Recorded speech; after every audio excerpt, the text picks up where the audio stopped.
Olá a todas e todos do segundo período, boa tarde. Eu estou gravando esse vídeo com o conteúdo que está faltando, né, que é autoconhecimento, consciência, liberdade no behaviorismo radical, porque não terei condições de estar com vocês na segunda-feira, que também será o dia da avaliação de segunda oportunidade, né? E acho que poucas pessoas, talvez ninguém, vai precisar da segunda oportunidade, mas eu estou gravando esse vídeo porque não vou conseguir estar com vocês, infelizmente, na segunda, por motivo de trabalho, fui convocado para uma atividade,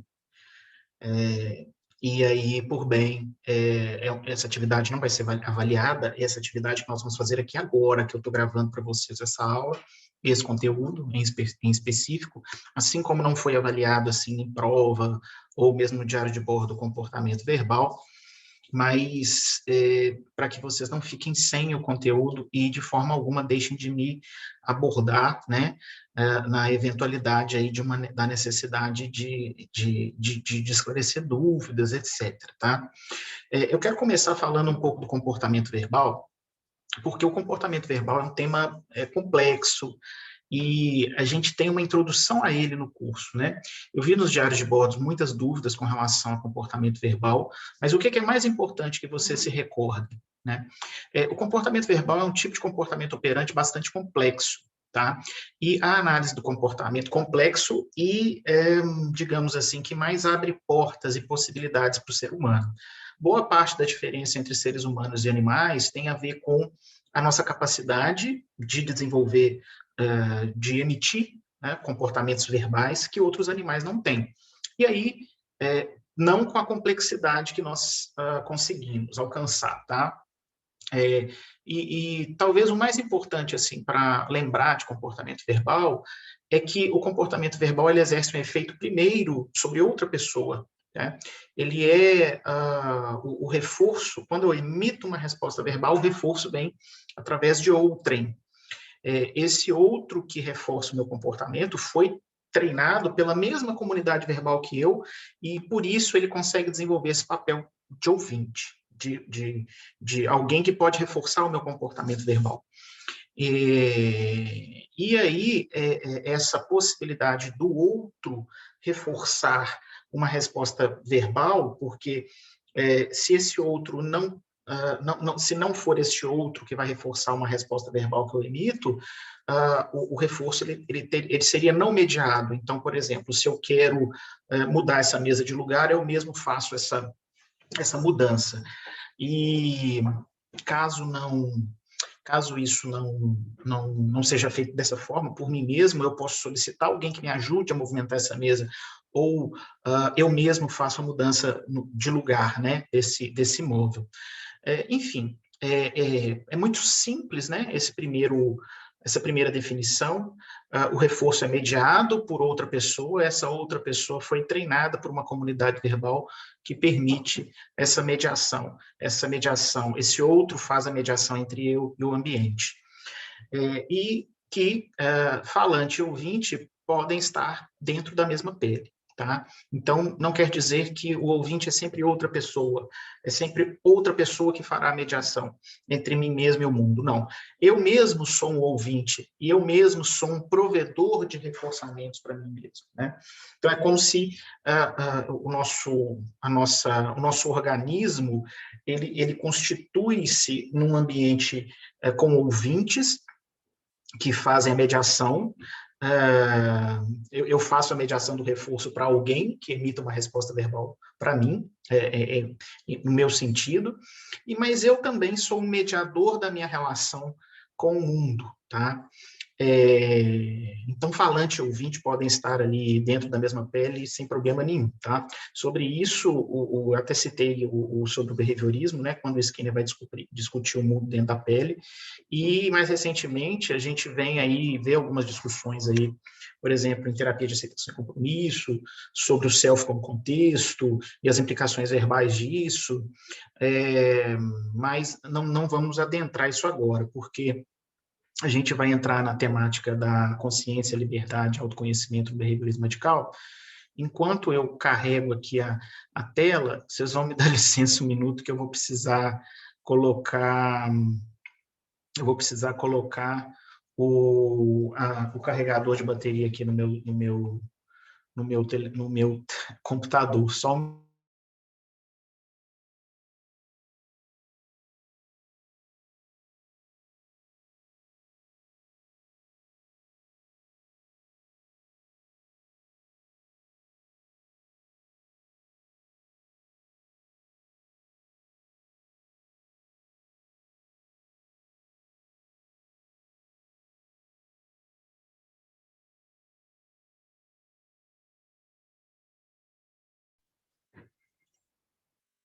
pronto, retornei, vocês me perdoem aí o lapso.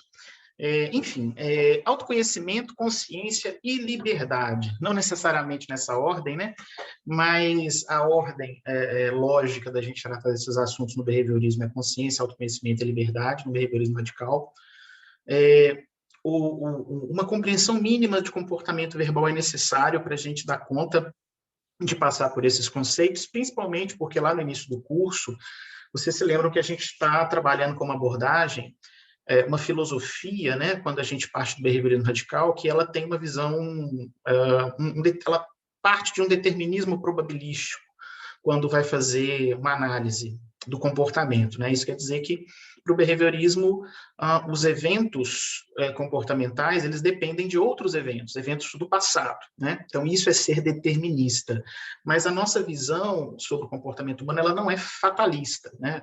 Fatalista não pode ser fatalista justamente porque nós não conseguimos ter uma previsão de 100% sobre os fenômenos comportamentais, isso é absolutamente impossível, mas a gente acredita que as explicações sobre o comportamento humano são históricas, e mesmo quando a gente fala de propósito, intenções, projeções, nós estamos falando de comportamentos que se constituíram a partir da nossa interação com o meio cultural, físico, enfim, que estão, obviamente, no passado, né? Nas nossas histórias de modelagem, de reforço, enfim, tá? Como a gente já tratou aqui no curso.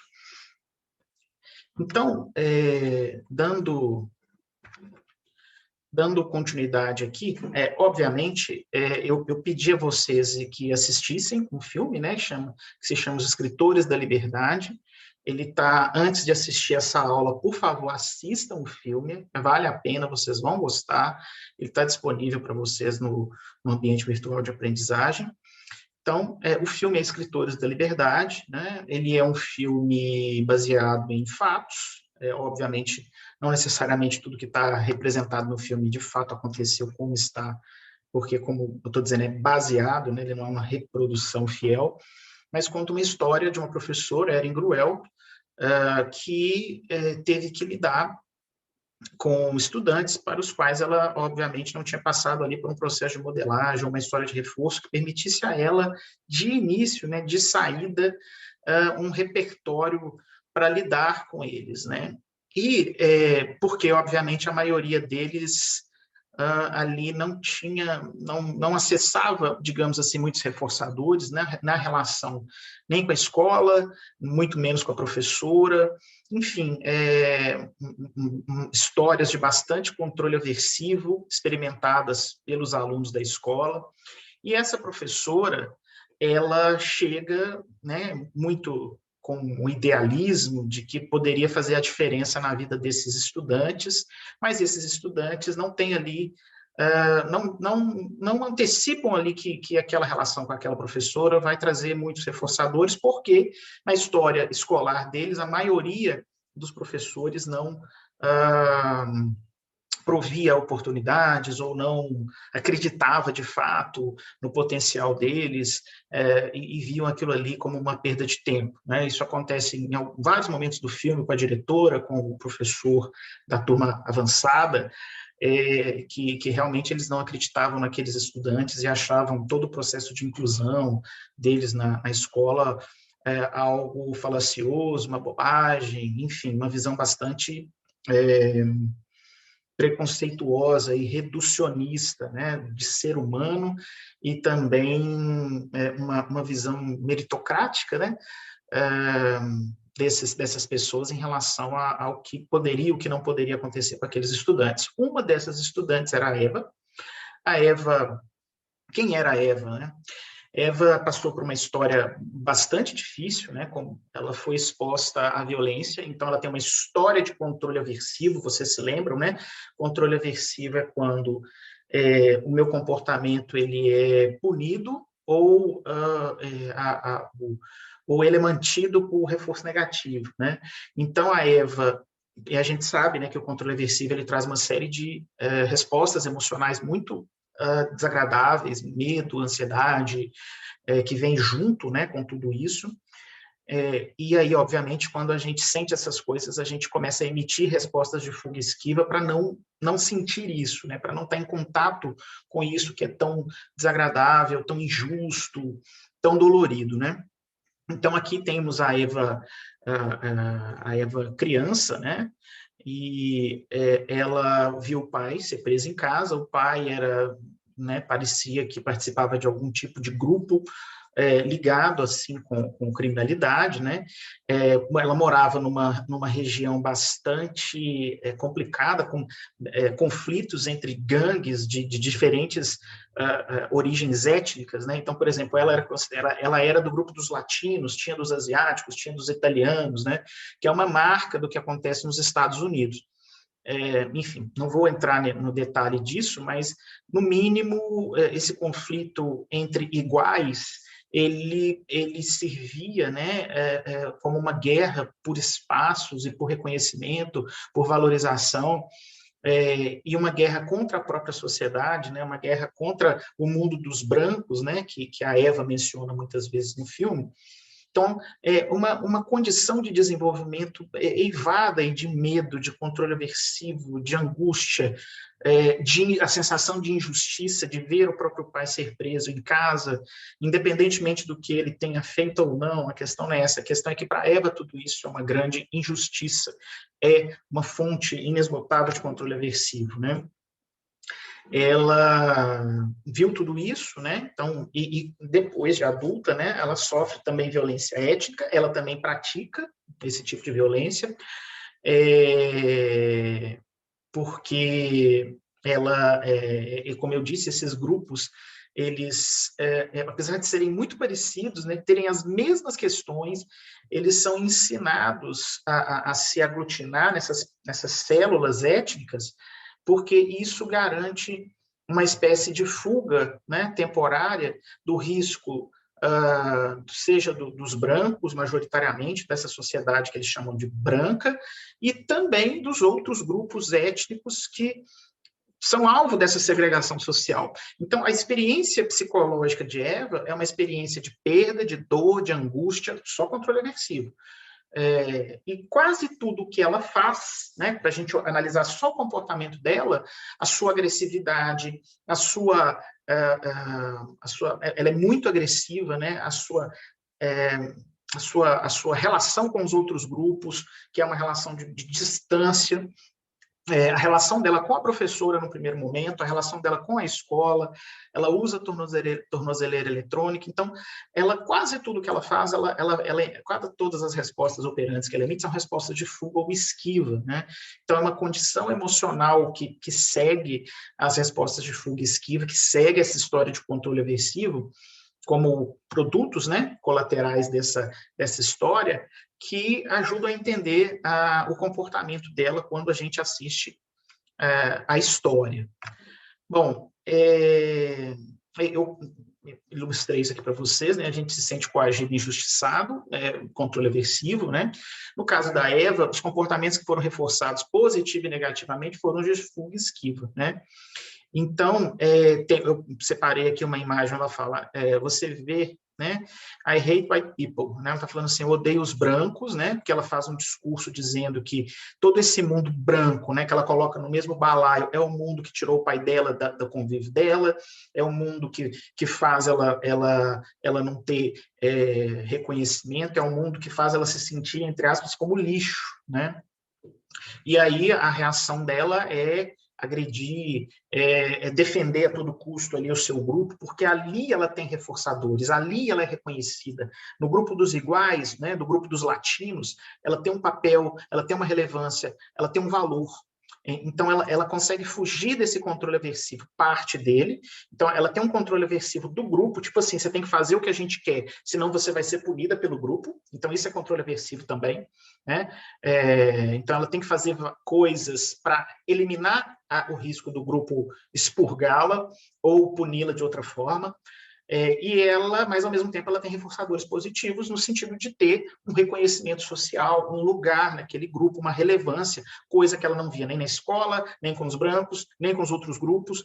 Então, uma convivência bastante limitada, né? Fonte de reforçadores positivos muito limitados ao grupo. Então, esse refúgio, né, no próprio grupo é importante. Chega um momento na história, né, que nem esse grupo mais vai prover reforçadores positivos para a Eva. Mas a convivência dela com a professora Erin Gruel e com os estudantes, que ficaram conhecidos como escritores da liberdade, passa a ser essa nova fonte de reforçadores, que promove o desenvolvimento, a consciência dela, o autoconhecimento dela no sentido de uma vida mais livre, né?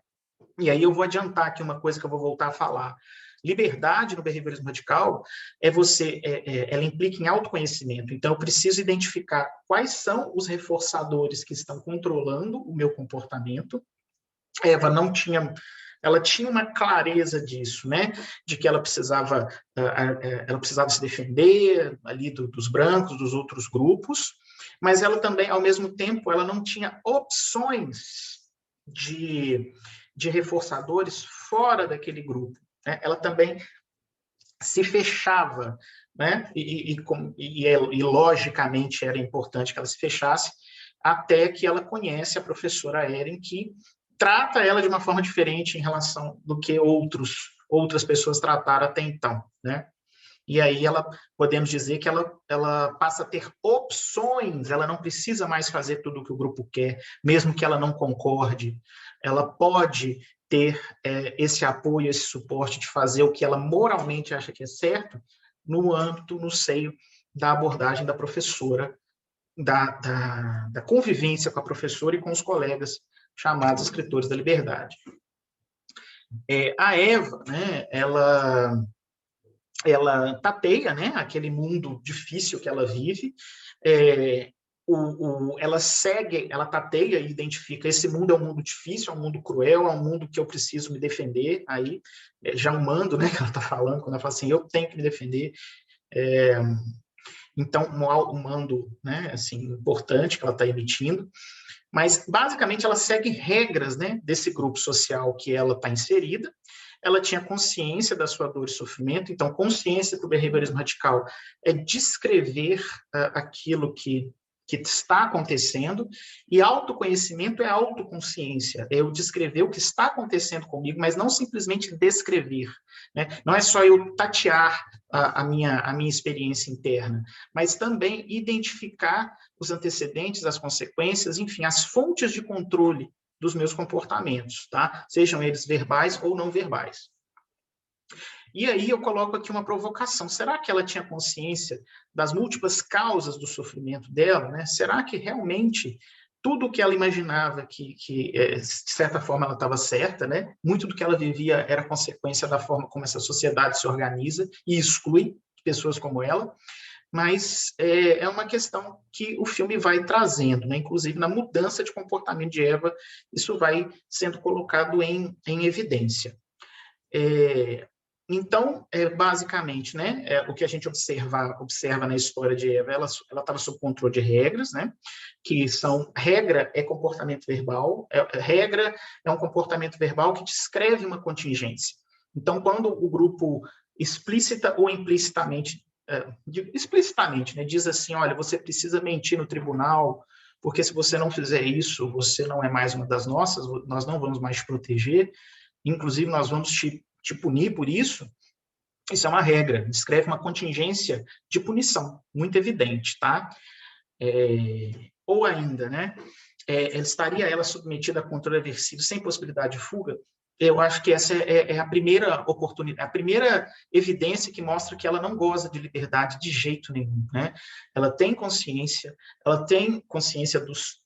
uma consciência verbalmente estabelecida dos fatos, descreve o mundo de uma determinada maneira, cruel, difícil, eu preciso me proteger.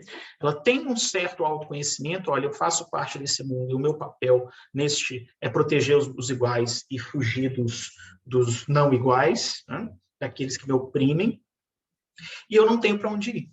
Né? Ela não tinha para onde ir, ou pelo menos não tinha repertório comportamental para fazer outras coisas antes de estabelecer de experimentar novas contingências de reforço na experiência com a professora Ellen Gruel e os alunos escritores da liberdade. A consciência na análise do comportamento é a descrição verbal, né, do comportamento de uma pessoa, ou mais raramente as pessoas podem descrever, aí sim, consciência é descrever verbalmente algo, né, descrever quem eu sou, eu tenho consciência de quem eu sou, né? Eu tenho consciência de como que o mundo funciona, por exemplo, no sentido, eu descrevo esse mundo, né, verbalmente. Mas o porquê a gente se comporta é sempre uma questão bem mais complexa do que a descrição. Porque as contingências que modelaram o nosso comportamento, elas não estão próximas de nós, elas estão já num ambiente remoto, passado, né? Então, consciência como uma instância na análise do comportamento não faz sentido.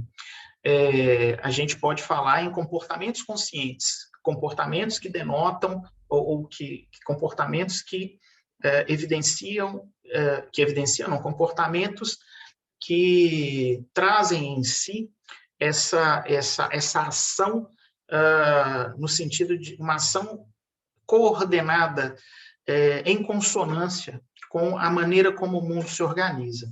Então, é por isso que a gente fala de comportamentos conscientes, né? Então, são aqueles comportamentos que eu emito e eu consigo apontar, identificar que estou emitindo, mas não necessariamente eu consigo identificar suas causas, né? Ou a história de reforço que o estabeleceu. A professora, vamos dizer assim, eu coloco aqui, né? A professora Ellen Gruel e uma nova consciência de Eva, né? Ela passa, então, a explicar verbalmente, né, o seu mundo de uma nova forma que modifica o próprio comportamento. Então, basicamente, assim, houve uma extinção, né, das respostas agressivas de Eren, da Eva, pela professora Eren, porque a professora, de fato, não reforçava, e, além disso, a professora estabeleceu novos repertórios, né, ou novos comportamentos, né, que deram condições para que outros sejam emitidos, como expressar emoções, sensação de força coletiva do grupo. Então, era como se não havia liberdade para aqueles estudantes emitirem outras respostas para além daquelas, porque a contingência em atuação era uma contingência de controle aversivo, ou eram várias contingências de controle aversivo. O que a professora traz é um processo de ampliação de possibilidades de comportamento, de ensino de novos repertórios comportamentais, de reforço de respostas que anteriormente não eram reforçadas, produzindo uma modificação importante no grupo, porque quando a professora dá o exemplo, as interações dentro do grupo, o processo de a modelagem que ocorre entre na convivência dos membros daquele grupo, vão estabelecendo e fortalecendo esses novos repertórios, né? Então, ao entrar em contato com um recurso que ela usa, né, por exemplo, o Holocausto nazista, ela passa a criticar a maneira como seu grupo se comporta em relação aos demais grupos sociais, né? Então, aqui ela tem uma oportunidade de estabelecer uma nova descrição verbal que vai controlar o seu comportamento, né? Uma autorregra que vai controlar o comportamento de Eva, no sentido de colocar em questão por que a gente fica se matando? Por que a gente quer matar os asiáticos, os negros querem nos matar e nós queremos matar todo mundo, né? Então, ela por isso, né, por causa desses novos repertórios comportamentais, dessas novas contingências que estabelecem esses repertórios comportamentais, você tem o estabelecimento, o nascimento de uma nova Eva, né? Mas de onde veio essa nova Eva? Das contingências, verbais que ela experimenta na relação com a professora e na relação com o grupo. A Eva passa a demonstrar maior autoconhecimento, né, no sentido da maior consciência de que seus comportamentos simplesmente estão reproduzindo um ciclo de ódio, né? E aquilo, no longo prazo, não era bom para ninguém. No curto prazo, eu elimino o risco de uma outra gangue, um outro grupo me trazer algum tipo de dano, mas no curto prazo eu consigo isso. Então, reforço ali imediato, no curto prazo, ele tem um poder muito grande, seja ele negativo ou positivo, né? Mas no longo prazo, o que se obtinha era um recrudescimento do controle aversivo que se mantinha nas relações dos grupos étnicos diferenciados, né? Então, é uma grande... É complicado, né? No curto prazo eu elimino esse risco, mas no longo prazo eu permaneço me expondo, eu permaneço brigando, eu permaneço me colocando em risco, eu permaneço perdendo pessoas que eu amo, e que sentido isso faz?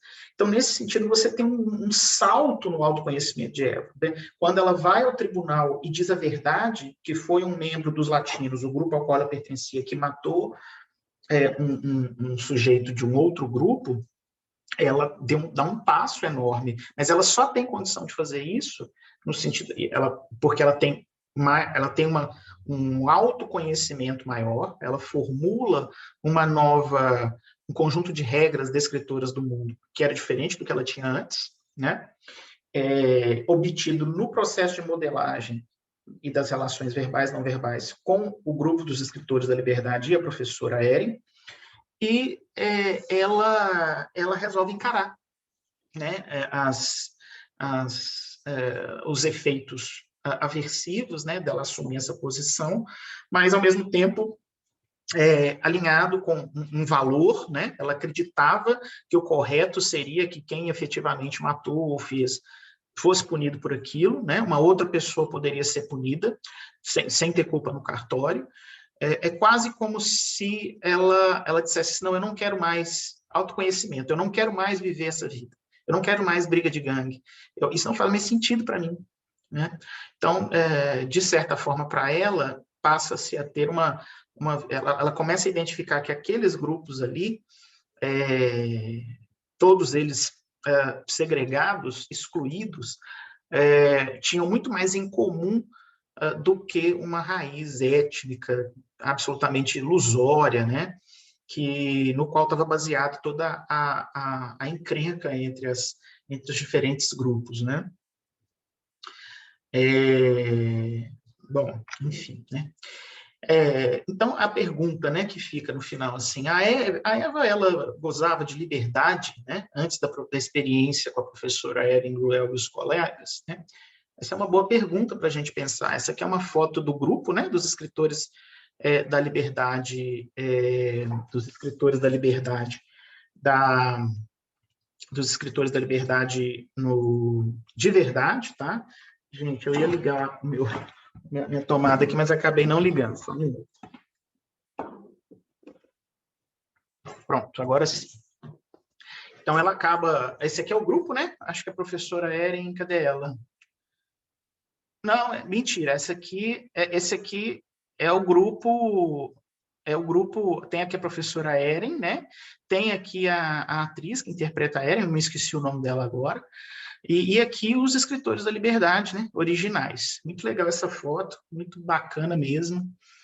E aí, a questão é, Eva era livre, né? Nessa visão behaviorista radical de liberdade, né? Uma liberdade que é baseada no autoconhecimento, que depende do comportamento verbal, a consciência depende do comportamento verbal, o autoconhecimento depende do comportamento verbal, do controle por regras, de vários processos comportamentais básicos, e a liberdade, ela acontece, para observarmos liberdade, nós precisamos ter condições de nos esquivar ou de fugir de estímulos aversivos. Então, a gente precisa saber evitar aquilo que no curto no médio, no longo prazo, vai fazer mal para nós, para o nosso grupo, para nossa, enfim, para a nossa convivência grupal ou social, no sentido mais amplo, com a sociedade. Então, liberdade implica em fuga e esquiva, mas implica em fuga e esquivas ativas, né? No sentido assim, eu entendo que eu vou evitar algo aversivo nesse momento, mas que isso não vai trazer um prejuízo ainda maior no curto, no médio e no longo prazo. Às vezes, como que era o caso da Eva no filme, né? Então, ela não tinha liberdade porque ela estava presa a um reforçador imediato ligado à agressão, reforçadores negativos, né? De eliminar ali o dano iminente no embate com outros grupos. Mas ela passa a perceber que aquilo não faz sentido no médio e no longo prazo. Passa a perceber que brigar com outras pessoas de outras etnias, lugares, faz menos sentido ainda, né? Então, isso é liberdade, né? Então, ela vai ao tribunal e faz algo baseado num valor, né?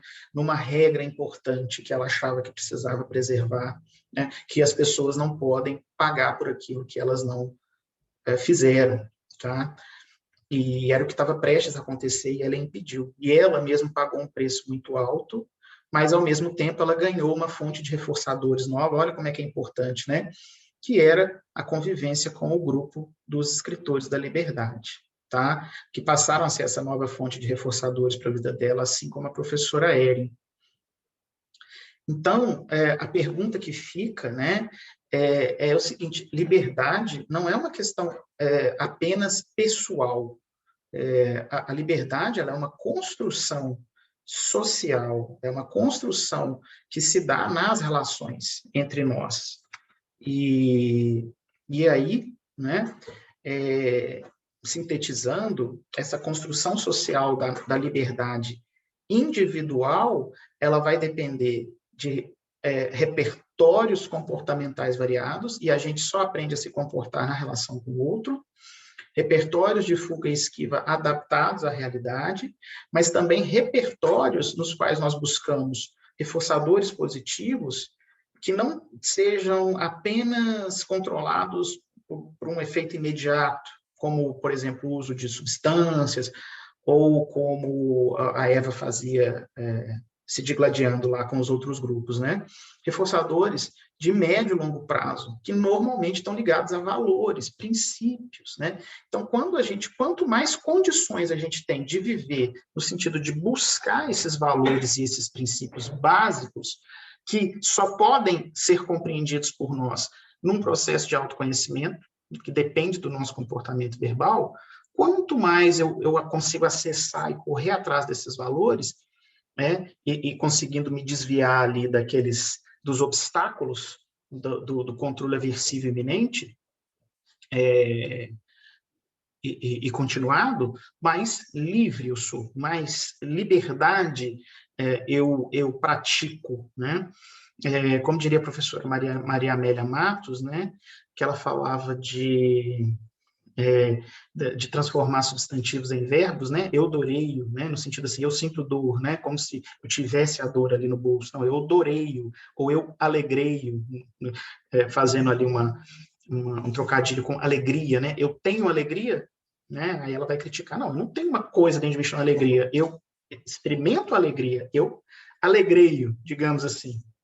E a liberdade, da mesma forma, como substantivo, né, a gente poderia inventar uma palavra para a liberdade, transformar a liberdade em verbo, né? Então, eu liberdeio, né? Péssima essa. Mas eu ajo, eu me comporto livremente, digamos assim, de forma livre.